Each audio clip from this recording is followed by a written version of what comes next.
Theorem number 4 कहता है a square matrix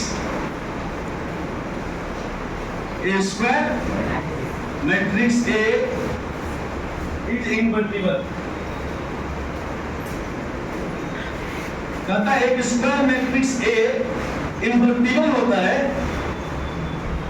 एक स्क्वायर मैट्रिक्स ए इनवर्टिबल होता है IFF इफ, यदि और केवल यदि और केवल यदि A is non singular. A is non singular. पहले बात को समझना। कहता है कि ए इनवर्टिबल होता है यदि और केवल यदि ए क्या हो। इसको अगर अपना भाषा में समझे तो ये बोलना ये चाहता है कि कोई स्क्वायर मैट्रिक्स इनवर्टिबल तभी हो सकता है जब वो नॉन सिंगुलर हो। क्या बोलो? नॉन सिंगुलर हम लोग किसको बोलते हैं? जिसका डिटरमिनेंट का मान 0 नहीं होता है। और हमने कहा था IFF इफ का मतलब होता है यदि और केवल यदि का सिंबल हम लोग ऐसा रहता है ना। और इसका मतलब क्या होता है? इसका मतलब होता है कि इधर वाला से इधर और इधर वाला से इधर। अर्थात अगर हम इसको सिंबल में लिखे, ये बोलना चाह रहे हैं कि A is invertible. A invertible होता है यदि और केवल यदि A is non singular. A non singular.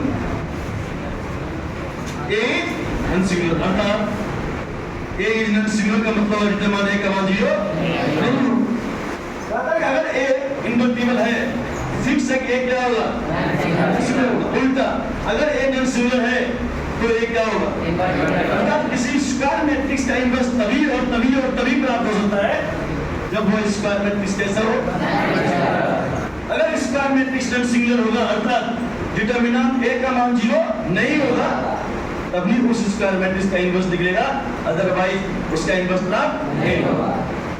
अब तुमसे पूछ सकते हैं कि बताओ किसी स्क्वायर मैट्रिक्स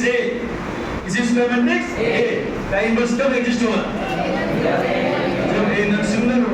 ए क्या हो? अर्थात जब डिटरमिनेंट ए का मान 0 नहीं होगा। जब डिटरमिनेंट ए का मान 0 नहीं होगा।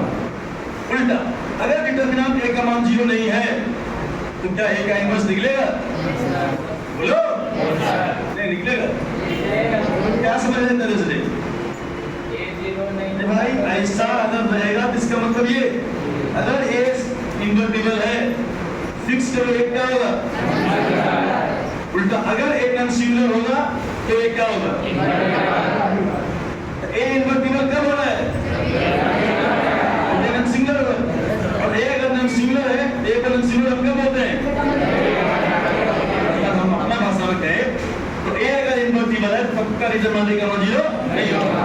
उल्टा अगर डिटरमिनेंट ए का मान 0 नहीं है इस कंडीशन में क्या करेगा? वो किसी स्क्वायर मैट्रिक्स ए का इनवर्स कब एग्जिस्ट होगा? इतना सीधा भाषा में है। बोलो किसी स्क्वायर मैट्रिक्स का इनवर्स कब एग्जिस्ट होगा? ए इनवर्टिबल होने का मतलब हुआ कि A inverse exist. A inverse बोलो ए इनवर्स एग्जिस्ट होगा जब डिटरमिनेंट का मान 0 अगर डिटरमिनेंट का मान 0 नहीं है तो इनवर्स क्या होगा? एग्जिस्ट होने का मतलब निकलना। इससे मतलब क्या होगा? ये दोनों बात को तुमको ध्यान रखना है। इसको प्रूफ करके भी देंगे हम। फिर से बोलो अगर ए इनवर्टिबल है इसका मतलब है ए इनवर्स एग्जिस्ट होना। बोलो ए इनवर्स कब एग्जिस्ट होगा? ए का मान जब डिटरमिनेंट का मान 0 नहीं होगा। उल्टा यदि डिटरमिनेंट का मान 0 नहीं है तो ए इनवर्स क्या होगा? फिर से बोलो अच्छा साफ समझ के बोलो क्या बोला जा रहा है। बताओ किसी स्क्वायर मैट्रिक्स ए का इनवर्स कब निकलेगा? जब डिटरमिनेंट ए का मान 0 नहीं हो। अगर किसी स्क्वायर मैट्रिक्स का डिटरमिनेंट का मान 0 नहीं है क्या उसका इनवर्स निकलेगा? बोलो निकलेगा। बोलो अगर डिटरमिनेंट ए 0 नहीं है इसका मतलब ए इनवर्स एग्जिस्ट होगा। और अगर ए इनवर्स एग्जिस्ट होना है तो उसका डिटरमिनेंट का मान 0 नहीं होगा। फिर से बोलो किसी स्क्वायर मैट्रिक्स ए का इनवर्स कब एग्जिस्ट होगा? डिटरमिनेंट ए का मान 0 नहीं होगा। अगर गलती से डिटरमिनेंट ए का मान 0 हो गया इसका इनवर्स निकलेगा ही नहीं। इसका इनवर्स निकलेगा ही नहीं।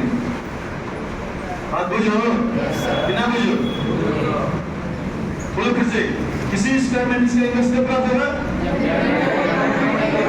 माने का मान 0 नहीं होगा। अच्छा, किसी स्क्वायर मैट्रिक्स का इनवर्स कब निकलेगा? माने का मान 0 नहीं होगा। किसी स्क्वायर मैट्रिक्स x का इनवर्स कब निकलेगा? x का मान 0 नहीं होगा। सीधा सीधी कहा है, जिसका इंद्रमान 0 नहीं होगा उसका इनवर्स निकलेगा, जिसका इंद्रमान का मान 0 हो गया उसका इनवर्स नहीं निकलेगा। सब इसको पहले हमने कहा था अगर बीच में इंप्लाइज बोथ साइड का साइन बढ़ जाए, मतलब ऐसा वाला साइन बढ़ जाए, तो ऐसे थ्योरम या ऐसे क्वेश्चन को प्रूव करने के लिए हम लोग दो स्थितियों का पालन करते हैं, दो कंडीशन का पालन करते हैं। पहला, हम ये मान के चलते हैं कि ये इन्वर्टिबल दिया गया है, तो क्या प्रूव करते? बोलो। पहले इस इधर वाला दिया है ये मान लेते हैं और इधर वाला प्रूव करते हैं, फिर बाद में इधर वाला दिया है ये मान लेते हैं और फिर इसको प्रूव करते हैं। तो पहले हम मान लेंगे कि ये क्या है, तो बोलो क्या प्रूव करना होगा? फिर उसके उल्टा में ये मान लेंगे कि ये सिंगल है, फिर क्या प्रूव करना होगा? इंप्लाइज बोथ साइड जहां भी दिया रहेगा उसका प्रूफ हम ऐसे ही करते हैं। बोलो, पहले दिया है क्या मान लेंगे? एक इन्वर्टिबल है, ये दिया हुआ है, ये मान लेंगे हम लोग। अगर हम इसको मान लेंगे कि दिया है तो हमको क्या प्रूफ करना होगा? फिर बाद में हम ये मान लेंगे कि नॉन सिंगल है, तो क्या प्रूफ करना है? इन्वर्टिबल। तो आप इसको प्रूफ करते हैं और समझो। अच्छा,